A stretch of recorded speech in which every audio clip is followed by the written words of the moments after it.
Israel की गजा में दहशतगर्दी जारी। इस्राइली फोर्सेस कमाल उद्वान अस्पताल पर बिल्डोजर लेकर चढ़ दौड़ी। हजारों पनागुजीन फलस्तीनियों को अस्पताल से निकलने पर मजबूर कर दिया। इस्राइली फौजियों ने एम्बुलेंसेस को इमदादी कामों से रोक दिया। शहादतों में इजाफे का खदशा है। नूर शम्स पनागुजीन कैंप पर हमले में 5 फलस्तीनी शहीद हो गए। इमारतें मलबे का ढेर बन गईं। जबालिया कैंप पर बमबारी से शहादतों की तादाद 23 हो चुकी है। 100 से ज्यादा फलस्तीनी जख्मी हैं। शहीद होने वालों में बच्चे और औरतें शामिल हैं। जिनेन और रफा में इस्राइली फौज की फायरिंग से 4 फलस्तीनी शहीद हो गए। गजा के होली फैमिली चर्च के बाहर सेहूनी फौजी ने मां और बेटी को फायरिंग करके खून में नहला दिया।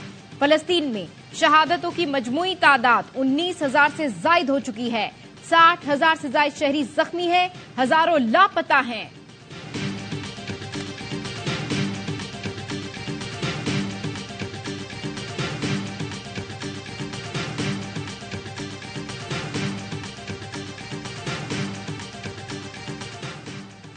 खून का प्यासा इजराइल अपनों को भी मारने लगा। अपने ही 3 शहरियों की हलाकत के बाद फ्रांसीसी सिफारती एहलकार को भी मार डाला।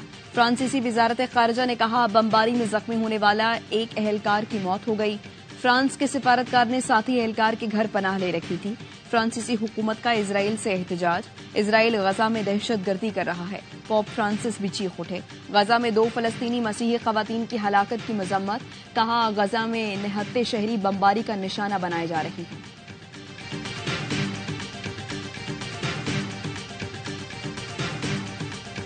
ये एक्सट्रीमिस्ट हुकूमत है। ये चाहते हैं कि ये जंग ना खत्म हो। हाँ, ये जंग रुकेगी तो ये नेतन्याहू साहब जो हैं उनकी हुकूमत गिर जाएगी। इस्राइल की इंतहा पसंद यहूदी हुकूमत नहीं चाहती गजा में जंग खत्म हो। जैसे ही जंग खत्म होगी नेतन्याहू की हुकूमत गिर जाएगी। अक़वाम मुत्तहिदा में पाकिस्तान के मुस्तकिल मंदूब मुनीर अकरम कहते हैं, इसराइल पर दबाव बढ़ रहा है। अमेरिका में भी इसराइल के दोस्तों का मौक़िफ़ भी इसराइल के खिलाफ हो गया है।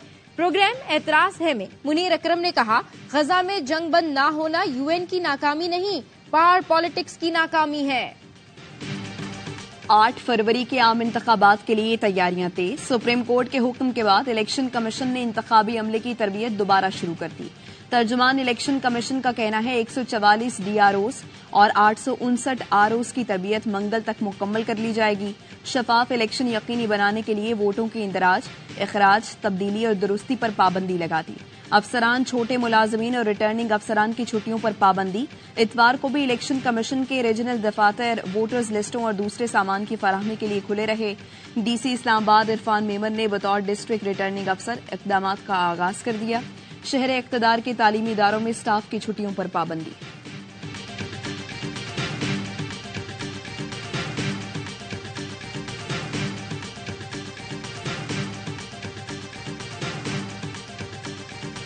वो पार्टी जो एक वक्त कहती थी इलेक्शन हो, वही पार्टी सबब बनती है इलेक्शन को पोस्टपोन या डिले कराने का। सिंध के अंदर पाकिस्तान पीपल्स पार्टी कोई मुकाबला ही नहीं है, पहले से बहुत ज्यादा सीटें लेंगे।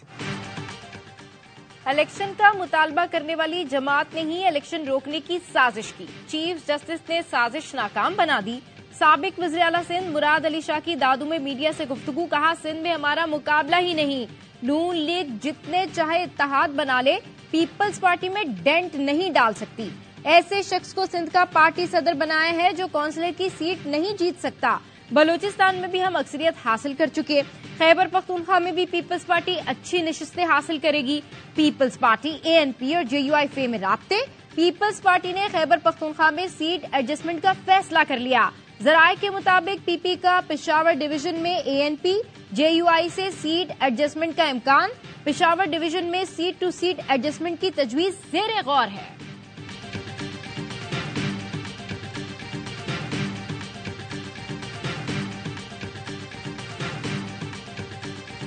लतीफ खोसा ने पीपल्स पार्टी से राहें जुदा कर ली। पीटीआई में शमूलियत का ऐलान। लाहौर में प्रेस कॉन्फ्रेंस में कहा, कोई खौफ नहीं, गलत को गलत कहना पड़ेगा। निगरान हुकूमत के पास ऑर्डर्स पड़े हैं, जब चाहेंगे किसी को भी अंदर कर देंगे। आईपीपी वाले हलकों में जाकर देखें, पीडीएम की 13 जमातों का भी अवाम इंतजार कर रहे हैं। इलेक्शन वाले दिन सबकी जमानतें जब्त होंगी।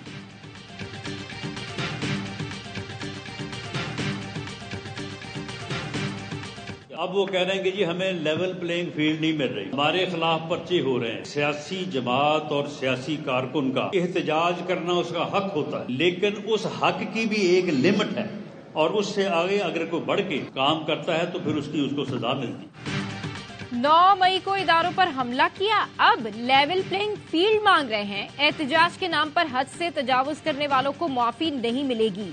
नून लीगी रहनुमा राना सनाउल्लाह की फैसलाबाद में गुफ्तगू, कहा पीटीआई बिलाशुबा सियासी जमात थी, लेकिन उनके लीडर ने रेड लाइन क्रॉस कराई।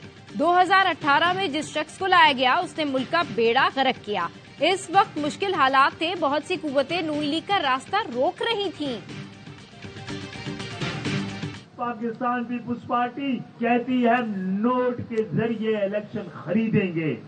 एमक्यूएम ने हमेशा सीटों को अपनी जूती की नोक पर रखा है। इस सूबे में हुक्मरानी करने वाली जमात हर दौर में उसने नस्ली फसादात कराए हैं। पीपल्स पार्टी वोट से नहीं नोट के जरिए इलेक्शन जीतना चाहती है। कराची में 15 साल जो कुछ हुआ तमाम कौमें उसका हिसाब लेंगी। खालिद मकबूल सिद्दीकी का खिताब, कहा कराची की तकसीम और तफरीक का ख्वाब देखने वाले नाकाम हो रहे हैं। कराची को मुत्तहिद करो, पूरा पाकिस्तान मुत्तहिद हो जाएगा। ऐसा पाकिस्तान बनाएंगे जो जबर के खिलाफ आंखें डालकर बात करेगा। मुस्तफा कमाल कहते हैं मुल्क लूटने वालों को कहीं जगह नहीं मिलेगी। पीपल्स पार्टी को अपनी ज़ियारतियों का हिसाब देना होगा। वफाकी दारुल हुकूमत डाकुओं के रहमो करम पर दिन दहाड़े हेड कांस्टेबल को बेटे समेत कत्ल कर दिया। हेड कांस्टेबल मोहम्मद अशरफ ने शहरी को लुटते देखा तो डाकुओं की तरफ लपके एक मुलजिम को दबोच भी लिया, लेकिन डाकू ने गोली चला दी। बेटा वालिद को बचाने आया तो इसे भी गोली मार दी। रास्ते में खड़ी मां बेटी डाकुओं को रोकने की कोशिश करती रही। शहीद हेड कांस्टेबल अशरफ और उनके बेटे की नमाज जनाजा चन्यूट में भी अदा कर दी गई। वाकये का मुकदमा हेड कांस्टेबल अशरफ के भांजे की मुद्दत में थाना रमना में दर्ज। G8 में डकैती मज़ाहमत के दौरान शहरी को गोली मार दी गई। जख्मी शहरी अस्पताल में दम तोड़ गया।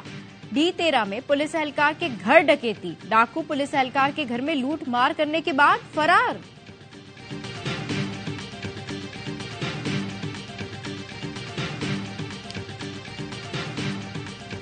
अफगानिस्तान से लाए जाने वाले गैर मुल्की असलहे के इस्तेमाल के सबूत मंजर आम पर आ गए।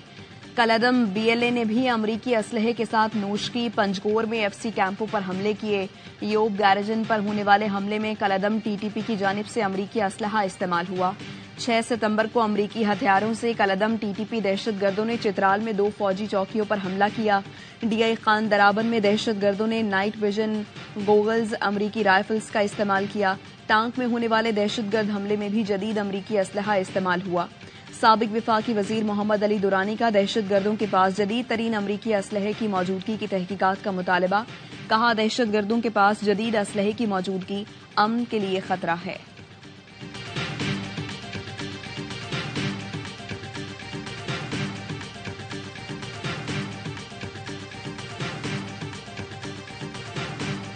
फलस्तीनी बच्चे का जूता भी सबसे बड़े अरब लीडर से बेहतर है।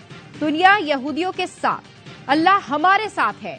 नन्हे लाशें दफनाती, जख्मों से चूर, शीर फारूक को थपकियां देती फलस्तीनी मां उम्मत मुस्लिमा पर फट पड़ी। बच्चों ने दुहाई दी, हमें अपना बच्चा समझें, हमारी हिमायत करें। नकल मकानी करने वाली फलस्तीनी बच्चों ने अपने वीडियो बयान में कहा, फौरी तौर पर जंग का खात्मा किया जाए, नाकाबंदी उठाकर हमें अपने घरों को वापस जाने दिया जाए। कोच नया, कप्तान नया, टीम नई, नतीजा वही पुराना। पाकिस्तान ऑस्ट्रेलिया में पहला टेस्ट बुरी तरह हार गया। पर्थ में ऑस्ट्रेलवी बॉलर्स ने चौथे दिन ही खेल समेट दिया। दूसरी इनिंग्स में कौमी बल्लेबाज 100 रन भी न बना सके। 450 रन के ताकुब में पूरी टीम 89 रन पर ढेर होगी। ऑस्ट्रेलिया 360 रन के भारी मार्जिन से बासानी जीत गया। अब्दुल्ला शफीक, शान मसूद, सरफराज, आगा सलमान, फहीम अशरफ समेत 8 खिलाड़ी डबल फिगर में भी दाखिल न हुए। सऊद शकील ने सबसे ज्यादा 24 रन बनाए। कप्तान शान मसूद ने कहा, ऑस्ट्रेलिया ने हमारे खिलाफ शानदार बॉलिंग की। बैटिंग के लिए विकेट मुश्किल थी। मेलबर्न टेस्ट में कमबैक करने की कोशिश करेंगे।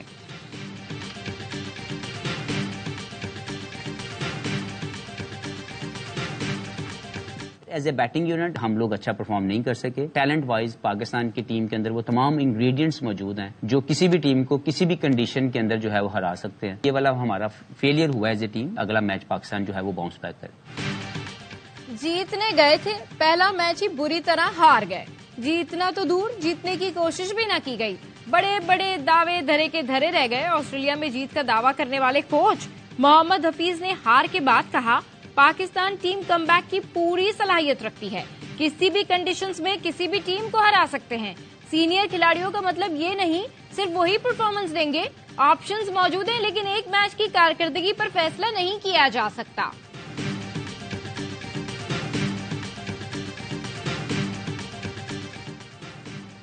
लांस नाइक मोहम्मद महफूज शहीद, निशाने हैदर के 52वें यौम शहादत पर कौम का खिराज अकीदत। 1971 की पाक भारत जंग के दौरान वाघा बॉर्डर पर लांस नाइक महफूज शहीद ने बहादुरी का मुजाहरा करते हुए बिला खौफ व खतर दुश्मन की तोपों को खामोश कराया। जख्मों से बेनियाज लांस नाइक महफूज शहीद ने लपक कर भारतीय मशीन गनर का गला दबोचकर मौत के घाट उतारा। मैदान जंग में लांस नाइक महफूज शहीद का जुर्रतमंदाना इकदाम मादरे वतन के तमाम मुहाफिजों के लिए काबिल तकलीद मिसाल है।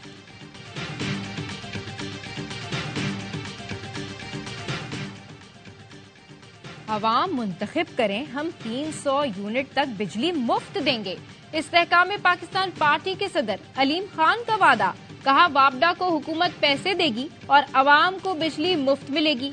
300 यूनिट से जायद बिल वाला अपना बिल खुद अदा करेगा। अपने हल्के में दोस्तों से राब्ता शुरू किया है, अवाम की खिदमत इलेक्शन जीतने के लिए नहीं कर रहे। आसिफ जरदारी से पीपी बलोचिस्तान के रहनुमा जमाल रईसानी की मुलाकात, बलोचिस्तान की सियासी सूरत हाल पर तबादला ख्याल। पीपल्स पार्टी रहनुमा फरीद रईसानी की भी शिरकत। साबिक विफाकी वजीर हामिद सईद काजमी की भी आसिफ जरदारी से मुलाकात, पीपी में शामिल होने का ऐलान कर दिया। आसिफ जरदारी एक रोजा दौरे पर आज तुर्बत पहुंचेंगे। पीपल्स पार्टी के वर्कर्स कन्वेंशन से खिताब करेंगे। दौरा तुर्बत में पीपल्स पार्टी में अहम शमूलियत का भी इम्कान। इख्तियारात तो केएमसी के पास सारे हैं, माली वसाइल का फुकदान। पिछले कई सालों से जो इनकैपेसिटी कह ले मामलात को हल करने की, जिसके मामलात एग्रीवेट हुए, केएमसी को अपनी परफॉर्मेंस को भी बेहतर बनाने की जरूरत है। कराची में पीपल्स पार्टी के मेयर ने भी फंड्स न होने का रोना रो दिया। मेयर कराची मुर्तजा वहाब कहते हैं, बल्दिया कराची के पास इख्तियारात तो हैं मगर वसाइल नहीं। विफाकी और सूबाई हुकूमत को हमारी मदद करना होगी। नेमतुल्लाह खान और मुस्तफा कमाल के दौर में विफाक ने कराची के लिए खजाने के मुंह खोल दिए थे।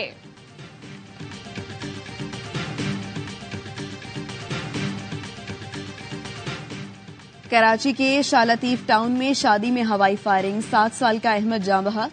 पुलिस ने फायरिंग करने वाले 2 अफराद को हिरासत में ले लिया। मुलजिम जहीर और अदनान मकतूल के रिश्तेदार हैं।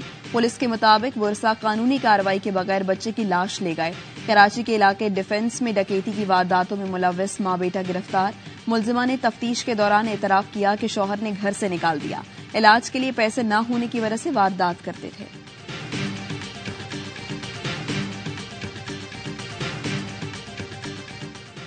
निगरां वजीर आजम अनवारुल्लाह काकड़ एक रोजा दौरे पर आज कुवैत जाएंगे। तर्जुमान दफ्तर खारजा के मुताबिक निगरां वजीर आजम कुवैत के अमीर के इंतकाल पर ताज़ियत करेंगे।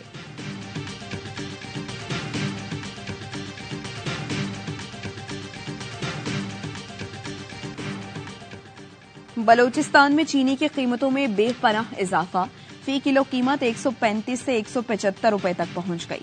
जराये का कहना है होल सेल में चीनी 160 रुपए फी किलो हो गई। चीनी डीलर्स के मुताबिक मिल्स महंगी चीनी फराहम कर रही हैं।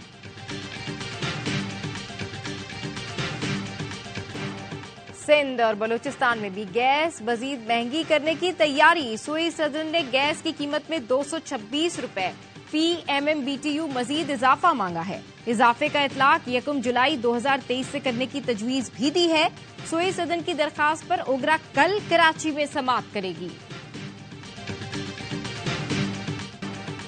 पेट्रोलियम मसनूआत की कीमतों में कमी, ट्रांसपोर्टर्स का आवाम को रिलीफ। लाहौर से चलने वाली ट्रांसपोर्ट कंपनीज ने किरायों में 5 से 10% कमी कर दी।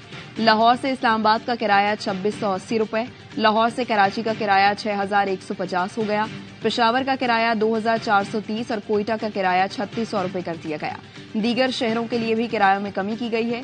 निगरान वज़ीर आला पंजाब ने डिप्टी कमिश्नर्स को आज रात तक ट्रांसपोर्ट किरायों में कमी का टास्क दिया था।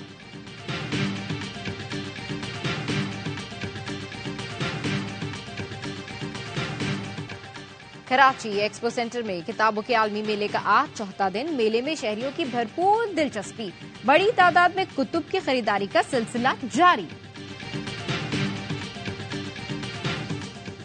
ऑस्ट्रेलवी स्पिनर नेथन लाइन का बड़ा कारनामा, टेस्ट करियर में 500 विकेटें हासिल कर ली। लाइन ने यह एजाज पाकिस्तान के खिलाफ पर्थ टेस्ट में अपने नाम किया। नेथन लाइन 500 शिकार करने वाले दुनिया के 8वें और तीसरे ऑस्ट्रेलवी बॉलर बन गए।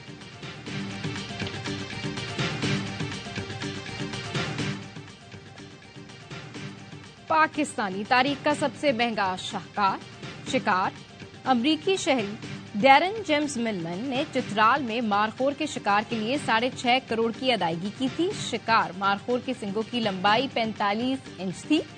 अमरीकी शिकारी ने तारीखी शिकार की मुकामी अफराद के साथ तस्वीर भी बनाई।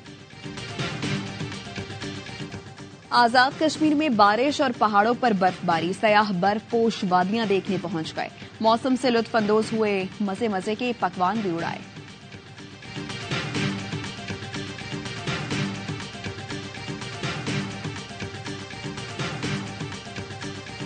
और चित्राल में अमन के सम्राट जारी। कैलाश फेस्टिवल चौमिश का जोशो खरोश से आगाज हो गया। फेस्टिवल 22 दिसंबर तक जारी रहेगा। चौमिश फेस्टिवल में मुख्तलिफ त्यौहार मुनक्किद किए जाएंगे। तारीखी फेस्टिवल को देखने के लिए बड़ी तादाद में मुल्की और गैर मुल्की सयाहों का वादी का रुख।